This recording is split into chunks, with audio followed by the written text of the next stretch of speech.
Oi, pessoal, vocês estão me ouvindo? Vocês estão me ouvindo? Tem alguém aí? Eu tô, Pedro. Jaqueline. Ó, Jaqueline. Quem mais está aí? Eu vou share aqui no...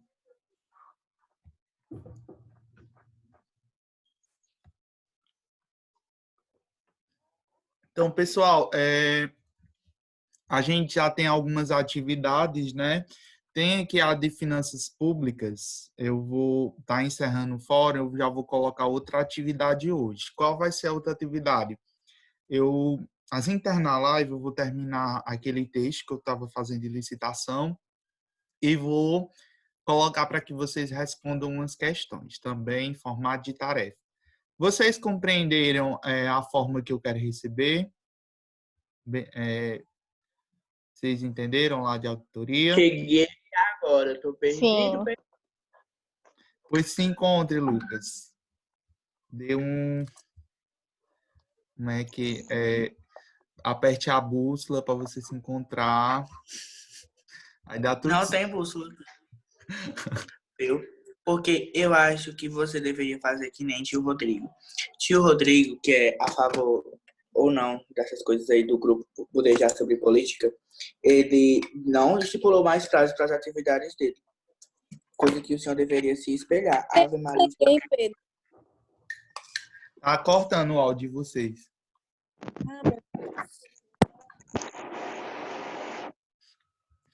Ó, os prazos... Eu entrei agora, tô boiando.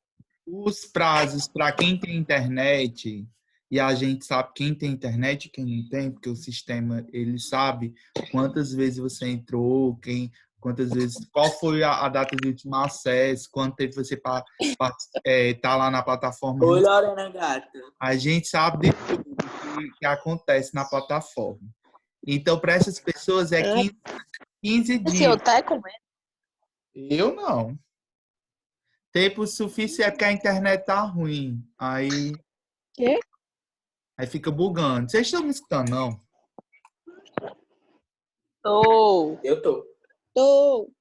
Pronto. Vamos Tô aqui. no momento de merenda, porque já é 3 da tarde, hora de merenda. Vamos aqui. Então, vou mutar vocês. Vocês, por favor, não liguem os microfones, deixem desligado. Depois eu peço para vocês ligarem. Então, aqui a gente está na disciplina de auditoria e controladoria. Vocês têm aqui um texto para leitura. Vou baixar aqui. E aí, a primeira coisa que vocês vão fazer é ler esse texto, certo? O capítulo 2, que trata do auditor independente.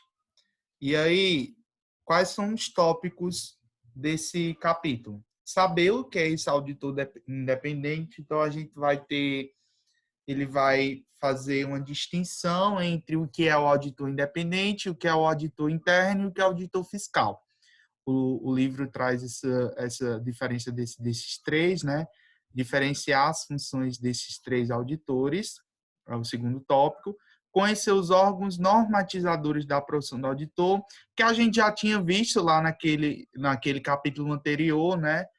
Quais são os órgãos? O IASB, né? o IFAC, os próprios órgãos normativos do Brasil, que é o Embracon, né? A Aldibra, todos aqueles outros órgãos, né, que vão normalizar o trabalho da profissão do auditor. Identificar quais são as exigências para a qualificação técnica do auditor independente, então a gente vai ver qual é a formação que é exigida para que o auditor ele possa exercer a sua profissão. Vamos saber o que é, para que serve e quem deve se submeter à educação profissional continuada. A gente vai ver que o auditor, para que ele continue exercendo o seu papel, exercendo a sua profissão, ele vai ter que continuar estudando. Não é porque eu me formei em ciências contábeis, eu adquiri o meu diploma, eu já trabalho como auditor, que eu vou parar de estudar. Não, sempre vai ter que continuar, porque a legislação ela vai se aperfeiçoando, vai se modificando, vai tendo atualização e o auditor ele precisa saber o que está posto naquele momento, né? Qual a legislação que está vigente, o que mudou, o que não mudou. Então, é uma educação continuada, né? O auditor ele nunca vai deixar de estudar, assim como o médico e assim como os professores também, né? Conhecer o plano de carreira do auditor independente, a gente vai ver quais são as formas que o auditor quais os cargos que ele pode ocupar depois da profissão, como é que ele pode ascender profissionalmente, como é a carreira dele, até que cargo ele pode exercer no futuro seguindo essa profissão. Discutir os motivos que levam os jovens auditores a abandonar precocemente a firma de auditoria. Então, a gente vai ver quais são as razões, né, o que levam esses auditores a desistir desse trabalho e buscar outros rumos na vida, né? Tudo isso em 40 minutos? A gente tem até 5 horas, né? Temos duas. Meu filho, eu nem merendei ainda. Conhecer. Pedro, eu tenho uma história. Deixa eu falar. Eu tava fazendo atividade de Cíntia. Ei, Pedro. Oi, Lorena. Tu devia ter um horário fixo para essas aulas. Eu quase eu não vi essa que o senhor ia fazer agora. Pronto, o nosso horário sempre vai ser esse, segunda-feira, de 3 a 5, certo? Vai ser o nosso horário. Vai ser as nossas lives fixas, de 3 a 5. De 3 a 5, 2 horas. Pode ser? Aí ele tem Eu estava vendo Aí um a gente vai negócio ter que merendar. que o nosso cérebro, ele só funciona por 50 minutos. Ele só presta atenção. Ah, não, foi em La Casa de Papel que eu vi isso, o professor dizendo. Pois é, só foca 50 minutos. Passou disso. Que pena que vocês estudam 9 horas por dia na escola, né? Vocês têm vocês têm 3 aulas seguidas do mesmo professor.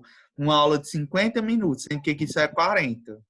Então, já que não fui eu que criei o sistema de ensino do qual nós participamos, né? A gente tem que trabalhar com o que tem. Então, vocês têm aqui uma aula de 40 minutos, que não é nem o tempo da aula normal, que é de 50 minutos. Então, vocês vão ter a oportunidade, a aula vai ficar gravada, algo que não acontece nas aulas presenciais. Então, a aula vai ficar gravada. Se vocês tiverem dúvidas depois, né? Vocês podem acessar o vídeo do qual está sendo gravado nesse momento, e aí vocês podem ver depois e tirar as dúvidas. Então, a gente vai ter, essas lives vão ficar programadas sempre nesse mesmo horário, de 3 a 5 horas. E aí fica bom para a Cíntia, se a Cíntia quiser realizar uma live antes, ela realiza a live dela de 1 às 3, ela tem a oportunidade de realizar 2 lives, né, nesse espaço de tempo. E aí eu fico com o próximo horário, de 3 a 5. E aí a gente faz 2 lives. Se a gente vê que em uma live de 40 minutos deu para explicar todo o conteúdo, né? Deu para abordar tudo o que se tinha para abordar, a gente termina com os 40 minutos e encerra.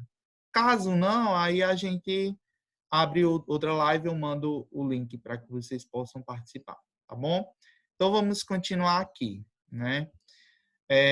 Saber o que é necessário para o auditor expressar a opinião.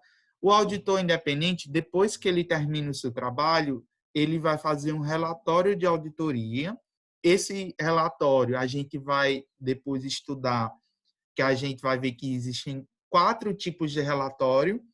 O primeiro tipo de relatório é o relatório sem opinião, né? O limpo ou sem ressalva, que é aquele relatório que não deu nada. Pedro, aquele que a gente fez na prova era o quê? Não, o que a gente estudou na prova era só auditoria de uma forma geral. Aqui a gente já está estudando o capítulo 2 do livro, certo? Que é o auditor independente. Eu estou seguindo aquele livro de auditoria. A gente viu que era auditoria, né? Vimos o histórico de como a auditoria foi criada, e agora a gente está estudando sobre auditor independente. Agora a gente está estudando sobre auditor. Continuando. conhecer os requisitos éticos relacionados à auditoria das demonstrações contábeis. A gente sabe que para que se possa realizar a auditoria, é necessário uma questão ética. Por que é necessário uma questão ética? Justamente pelo sigilo que o auditor vai ter daquelas informações. Ele precisa ter todo um sigilo, um cuidado, para que aquelas informações daquela empresa da qual está passando pelo aquele processo de auditoria possa ser, não vaze, né? E aí essas informações possam ser usadas de uma forma não tão legal por terceiros. Discutir sobre a independência profissional do auditor. A gente vai ver a questão, como esse auditor, a questão da independência profissional dele, né? Como ele pode atuar independente, né? Trabalhar de forma autônoma. Saber o que é esse ceticismo profissional, né? Essa questão da incerteza, né? Discutir sobre o julgamento profissional que o auditor deve exercer e planejar e executar a auditoria e entender qual é a evidência da auditoria. Então, são esses tópicos que a gente vai estudar a partir de agora. Vejam que eu escaneei, né, o livro pelo aquele aplicativo, né, com scan, e veja como fica bom, né, a qualidade. Então, aqui a introdução, eu não vou ler, certo, o texto todo. Esse texto vai ficar como leitura, né? Uma das atividades de vocês é ler esse texto para responder as questões. Sem ler o texto, vocês não vão conseguir ler as questões, e aí já serve para a prova, né? Esse já é um conteúdo já da prova global de vocês. Então, vamos lá. Antes de... Tudo bem até aqui? Alguma dúvida? Alguma questão a se ponderar? Não. Não, né? Então, vamos lá. Antes de tratarmos especificamente do auditor independente, é importante destacar que, de acordo com as funções que exercem, os auditores podem ser classificados em 3 categorias: o auditor externo, o auditor interno e o auditor fiscal. Quem é o auditor externo? O auditor externo ou independente é o contador legalmente habilitado por registro no Conselho Regional de Contabilidade para exercer as funções de auditoria nas organizações que eu contrato para esse fim. Então, para que eu possa ser auditor externo, obrigatoriamente eu tenho que ser formado em um curso de ciências contábeis e obrigatoriamente eu tenho que ter registro no Conselho Regional de Contabilidade. Essa é a exigência, a obrigação para que eu seja um auditor externo ou um auditor independente. O auditor interno é o profissional que exerce as funções de auditoria interna na própria empresa da qual é empregado. Sua principal função é auxiliar a organização a alcançar objetivos. Aí que a gente tem uma ressalva, né? No Brasil, não há exigência de formação específica em ciências contábeis para exercer as funções de auditor interno. Assim, para ingressar em uma organização como auditor interno, o profissional, normalmente contador, administrador de empresas ou economista, submete-se a uma prova de seleção realizada na própria entidade que será admitida. Então, para que eu possa exercer, para que eu possa trabalhar de auditor interno, eu não preciso necessariamente ser formado em ciências contábeis. Eu posso, com a minha, por exemplo, eu que sou formado em administração, se eu quiser ser auditor interno, eu posso ser, porque eu tenho uma formação na área de finanças, né? Quais são as 3 formações que permitem eu ingressar, eu estudar, né? Quais são as 3 graduações que estudam a parte de finanças? Administração, ciências contábeis e economia. Então, qualquer uma dessas formações pode trabalhar com a questão do auditor interno, né? Dentro de empresas. E aí a gente sabe, né, que os trabalhos do auditor interno compreendem um exame, né, a avaliação e monitoramento da adequação da efetividade do controle interno, com o propósito de adicionar valor e melhorar as operações da organização. Então, esse trabalho do auditor interno é um trabalho muito mais minucioso do que do auditor externo. O auditor interno, ele está lá acompanhando todas as operações. Então, se algo, de repente, for feito de maneira não tão correta, então ele pode ir lá já corrigir, ele já, né, como a gente já tinha visto, é um trabalho muito mais rigoroso, né, muito mais contínuo do que um auditor externo. Então, por isso que a gente vê, por isso dá a importância do trabalho do auditor interno. E aí, e esse outro tipo de auditor, o auditor fiscal? O auditor fiscal é o auditor do setor público, funcionário público, integrante do quadro de funcionários municipal, estadual ou federal, nomeado estatutariamente com a finalidade específica de fiscalizar os contribuintes, pessoas físicas e jurídicas, para garantir ao governo da respectiva esfera, seja municipal, estadual ou federal, a arrecadação de seus tributos. Então, esse auditor fiscal, ele, independente da formação dele, para eu ser auditor fiscal, a única obrigação no Brasil é que eu tenha nível superior. Esse nível superior pode ser em qualquer área, certo?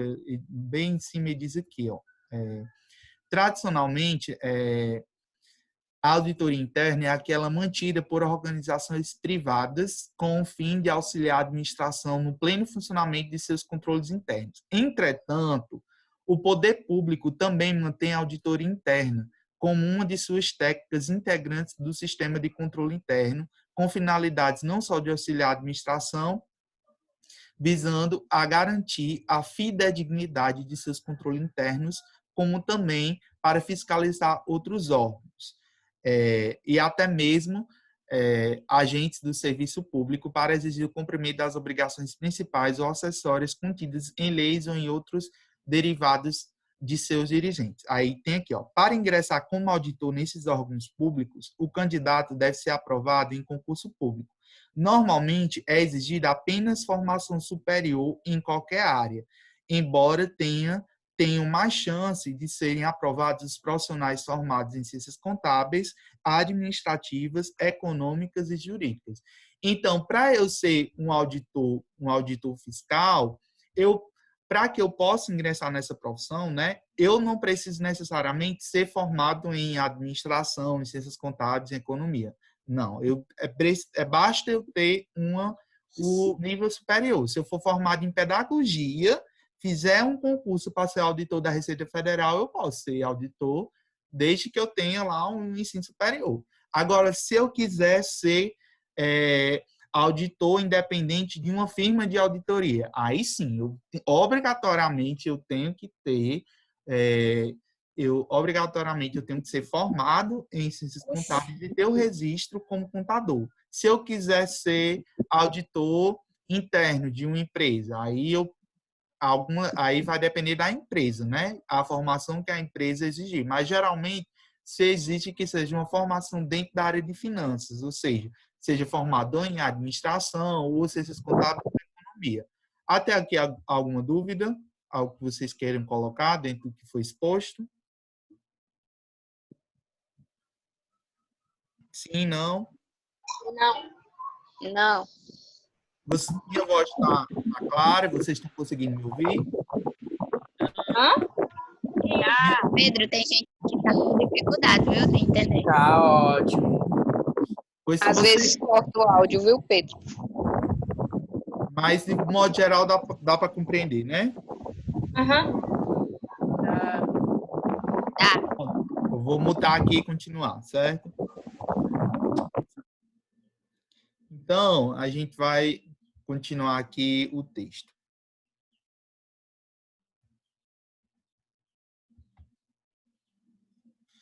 Então, a questão do conceito, né? O auditor independente é o contador devidamente habilitado a exercer atividades de auditoria nas organizações que o contratam para esse fim. Então, relembrando, né? O auditor independente obrigatoriamente tem que ser formado em ciências contábeis, ou seja, obrigatoriamente ele tem que ser contador. E para que ele seja contador, ele tem que ter registro no Conselho Regional de Contabilidade, para que seja auditor independente. Para que ele seja auditor fiscal, não necessariamente ele tem que ter registro no Conselho Regional de Contabilidade, não. Ele pode ser formado em qualquer curso de nível superior. Agora, para ser auditor interno, pode ser formado ou em administração, ou ciências contábeis ou economia. Então, o auditor independente, portanto, trabalha para esses clientes, que são principalmente as companhias, ou seja, as sociedades anônimas e empresas de grande porte que estão obrigadas a contratar serviços de auditores independentes por força de determinações legais. Isso daqui, pessoal, a gente viu lá no começo da disciplina, quais são as empresas, né, as sociedades que são obrigadas a passarem por processo de auditoria. Então, as sociedades anônimas, aquelas empresas que atuam com questão de seguros, as empresas que trabalham com questão de loteria, os bancos, as instituições financeiras, né? Todo aquele rol de empresas que a gente já tinha estudado, que passam pela questão de auditoria. Eu vou passar essa parte aqui, né? Fala da questão das sociedades anônimas, né? A questão também do cadastro da CVM. Então, a questão da normatização. Para exercer adequadamente suas atividades profissionais, o auditor independente deve cumprir exigências contidas em normas derivadas de vários órgãos nacionais e internacionais, os quais têm responsabilidade de fiscalizar e regulamentar a profissão do contabilista. Os principais órgãos são aqueles órgãos que a gente já tinha visto, né? O IASB, né, que é o Internal, esse nome aqui, que eu não vou saber ler em inglês, o IFAC, né, que esse daqui é a questão das normas internacionais, da questão da auditoria, do controle. Esse daqui, o IFAC, é mais a questão dos contadores. E no Brasil, a gente tem esses órgãos aqui, né? Os principais são o CFC, o Conselho Federal de Contabilidade, a Embracon, que é o Instituto de Auditoria Independente do Brasil, a CVM, que é a Comissão de Valores Imobiliários, o Banco Central e a Superintendência de Seguros Privados, a SUSEP. Então, são esses órgãos a qual estão a questão da normatização e são por esses órgãos que os auditores vão ver a questão das normas, né? Aquelas NBCs, as NBCs-TA, são as normas que sempre são colocadas para os auditores e que constantemente elas são reformuladas e atualizadas. Então, os auditores, eles sempre estão em formação contínua, porque sempre são lançadas novas normas e os auditores são obrigados a servir essas normas, que vão dizer como é que as demonstrações contábeis devem ser escrituradas, né, como elas devem ser avaliadas. Então, os auditores têm que exercer, né, o seu trabalho conforme essas normas, conforme vão ser demonstradas essa questão das normas. Os principais documentos que regem a atividade de auditoria no Brasil e que serviram de suporte para os assuntos discutidos no presente capítulo, cuja leitura integral é indispensável, são. E aí a gente tem as principais normas brasileiras que regem, né, a questão da atividade e da auditoria no Brasil. A NBCPA 12, né, que trata da educação profissional continuada, a NPCA 13, a norma sobre o exame de qualificação técnica para registro no Cadastro Nacional de Auditores Independentes. E aí vocês vão ter várias normas, né, eu não vou ficar lendo, mas aí nós temos, não é tão interesse da gente, né, até a questão dessas normas. Só basta saber que existem essas normas aí, né, que vão tratar sobre a questão do trabalho do auditor. Qualificação técnica. O registro no CNAI, né? Um dos requisitos exigidos para o Conselho Nacional, né, de Auditores Independentes é a aprovação em exame de qualificação técnica realizado pelo CFC para esse fim. Esse exame tem por objetivo aferir o nível de conhecimento e a competência técnico-profissional necessárias para a atuação na área de auditoria independente. Então, para que o profissional, contador formado, né, formado em ciências contábeis, tendo seu registro, ele possa atuar como auditor independente, ele tem que ter seu registro no CNAI, né, no Conselho Nacional de Auditores Independentes. E para ele ter esse registro, ele tem que passar por uma prova, que é esse exame. Esse exame ele vai medir um conhecimento mínimo sobre auditoria e sobre os procedimentos. E se ele não passar por esse exame, ele não vai poder atuar como auditor independente. É igual como se fosse uma prova da OAB. Para eu ser advogado, eu tenho que passar nessa prova. Eles passam por uma prova para poder trabalhar.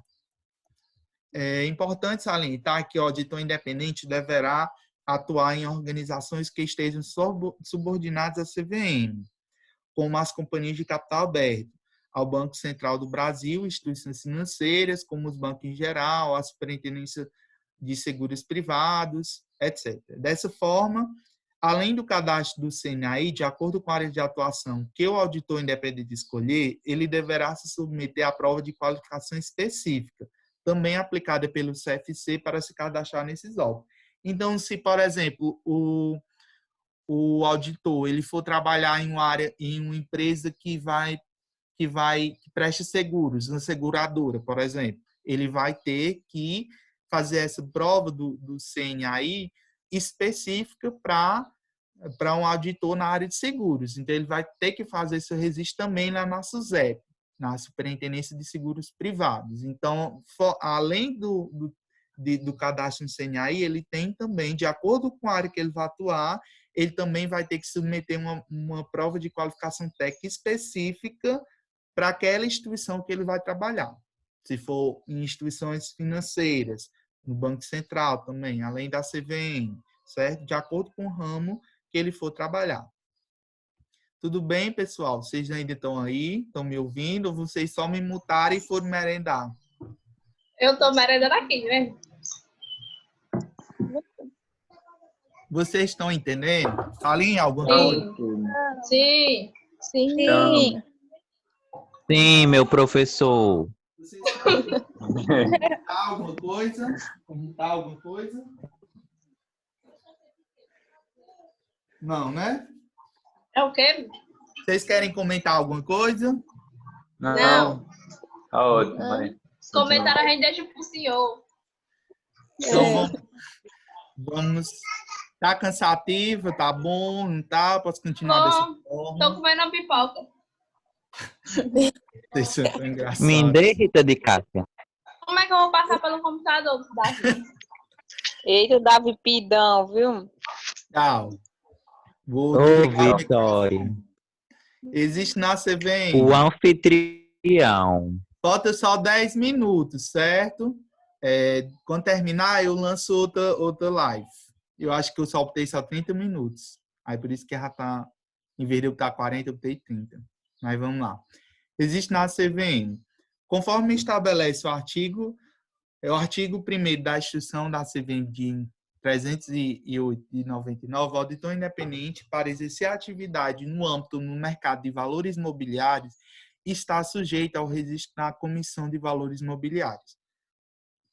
Então, se o auditor independente ele for atuar numa empresa, por exemplo, em uma sociedade anônima que vai transacionar ações, for uma empresa de capital aberto que for movimentar ações na Bolsa de Valores, obrigatoriamente ele tem que ter registro na CVM, certo? Então, tem aqui, ó, para fins de registrar a categoria de auditor independente, pessoa física, deverá o interessado atender às seguintes condições: estar registrado no Conselho Regional de Contabilidade, na categoria de contador, haver exercido a atividade de auditoria nas demonstrações contábeis dentro do território nacional por um período não inferior a 5 anos.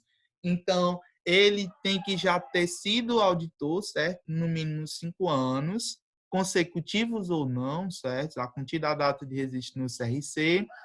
Está exercendo a atividade de auditoria independente, mantendo escritório profissional legalizado, em nome próprio, com instalações compatíveis com o exercício da atividade, em condições que garantam a guarda, a segurança e o sigilo dos documentos e informações decorrentes dessa atividade, assim como a privacidade no relacionamento de seus clientes. Além de possuir conhecimento permanentemente atualizado no ramo da atividade, os negócios e as práticas contábeis e operacionais de seus clientes, bem como possuir estrutura operacional adequada a seu número e porte e ter sido aprovado um exame de qualificação técnica previsto no artigo 30 dessa instrução, né? Então, esses aqui são os requisitos, né, para ter o registro como auditor independente na CVM, né? Tem que ter, no mínimo, exercido a atividade de auditoria no mínimo 5 anos, né, consecutivos ou não, ter sido auditor independente, né, ter um escritório profissional legalizado. Então, tem todo um requisito, né, formal. Veja que o auditor independente, ele é o auditor que tem mais exigências.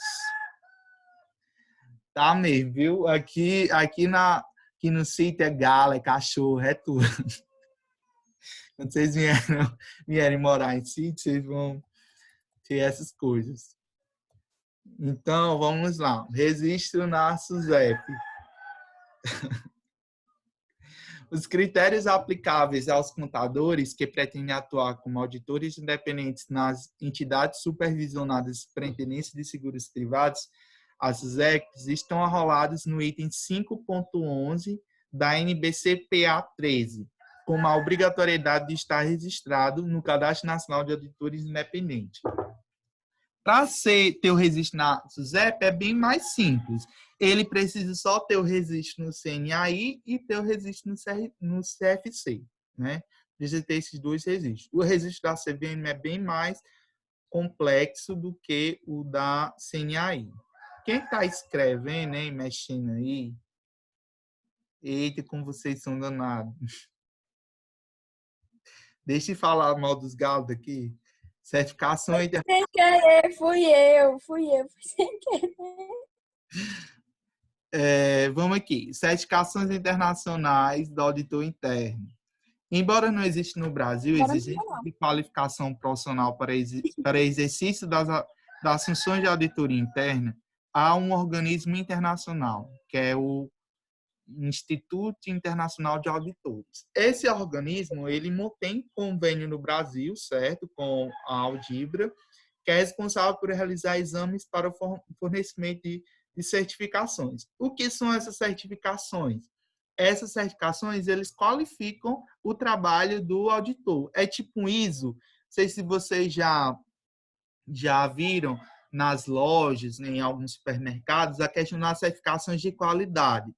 Tem a ISO 9000, ISO 9001, a ISO 14000, ISO 14, são certificados de qualidade. Essas certificações, elas atestam a qualidade do trabalho do auditor.